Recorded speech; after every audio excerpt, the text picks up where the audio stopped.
tá, como está o seu planejamento tributário para 2017? Você já fez as contas? É para ajudar com essas questões que eu recebo agora nos estúdios da TV+, a doutora Andréa Giuliani, da Giuliani Advogados, que acabou de falar para a gente aqui que vai desmistificar toda essa dificuldade aí do planejamento tributário. É isso mesmo, doutora? Seja bem-vinda, uma boa noite. Obrigada pela oportunidade mais uma vez. É isso mesmo que você disse. Nós já viemos aqui em algumas oportunidades conversar sobre os empresários, dizendo a importância do planejamento tributário, especificamente nessa parte do ano, em que as empresas começam a visualizar o que aconteceram nesse ano e planejam, através do planejamento estratégico, o próximo exercício. Mas planejamento tributário parece uma coisa assim muito difícil, complexa, cara, e as pessoas acabam deixando isso de lado por desconhecimento. E o que é esse tal do planejamento tributário que tantas pessoas dizem que é tão importante? É simplesmente verificar aquilo que as empresas pagaram de impostos, tributos no ano corrente. Por exemplo, quais foram os impostos que eu paguei? Eu paguei esses impostos de maneira correta, inteligente ou não? Porque no Brasil existem 3 opções de regimes tributários que as empresas podem optar: o lucro real, o lucro presumido e o simples nacional. A opção errada de um regime tributário ou outro tem uma significância absurda na conta do final do ano das empresas. Então, o que é o planejamento? É simplesmente analisar qual foi o faturamento da empresa, ou seja, a venda dos bens e serviços que a empresa teve e quais foram as despesas que a empresa teve. São esses 2 dados básicos que são necessários para se analisar se o regime tributário adotado no ano foi bom ou não e qual é o próximo regime que vai ser tributado no ano que vem, de acordo com o faturamento e as despesas. Com esses 2 dados, já são básicos para começar a fazer esse planejamento e identificar qual é o melhor regime tributário necessário. Acho que especificou, deu uma clareada. Muito claro, muito melhor, doutora. Agora, qual é o momento ideal em que as empresas devem começar esse planejamento?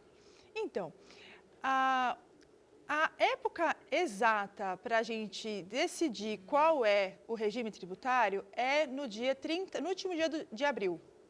Então, fica difícil você começar a querer fazer essa questão em abril. Então, por isso que a gente começa a falar para as pessoas já começarem a procurar os contadores ou os advogados tributaristas para analisar todo o faturamento da empresa do ano anterior e as despesas e projetar qual vai ser o seu faturamento e as suas despesas no ano seguinte. Então, a gente começa a falar que o momento ideal seria agora já no finalzinho do ano, que as pessoas começam a planejar o ano que vem.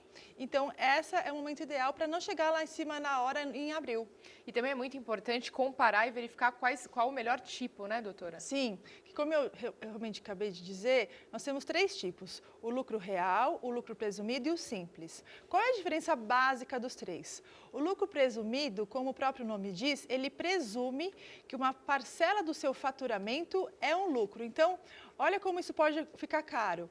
A maioria das prestadoras de serviço, por exemplo, elas têm uma tributação de 32%, ou seja, o governo entende que 32% do seu faturamento é lucro. E 32% de margem de lucro é muito alta. Então, às vezes, as empresas têm uma margem de 10%, 15% de lucro. Então, você está pagando sobre uma tributação de 32%, é muito maior que o seu lucro real. Então, nesse caso, valeria a pena de fazer as contas para verificar se essa empresa, esse regime tributário do lucro real, seria mais vantajoso. Porque no lucro real, ele realmente vai abater quais são o seu faturamento, vai deduzir todas as despesas e o que sobrar é o que você vai tributar de lucro, se tiver lucro. Porque às vezes tem muitas empresas que acabam passando por um período de crise, por exemplo, e tiveram muitas despesas e faturamento pequeno. Então, essa conta é negativa. Se a conta é negativa, você não tem o que pagar impostos. Então, claro, faz muita diferença. Se você tivesse presumido o seu lucro, não importa as despesas, você vai tributar só sobre o seu faturamento em 32%. Imagina, no período de crise, você já caiu o seu faturamento, as despesas aumentaram muito e você ainda tem que presumir um lucro desse, fica realmente inviável. E é uma das grandes causas de quebra das empresas, justamente a opção do lucro do regime tributário inadequado. Perfeito, doutora. Então fica aí a dica da doutora Andréa Giuliani, da Giuliani Advogados, para todos os empresários. Muito obrigada, doutora, pela sua participação e uma boa noite. Obrigada, espero ter sido clara e ter desmistificado um pouquinho dessa questão de planejamento tributário complexo, cheio de dúvidas e uma coisa cara, uma coisa simples que tem uma economia muito grande. Eu que agradeço a oportunidade. Obrigada mais uma vez. Obrigada.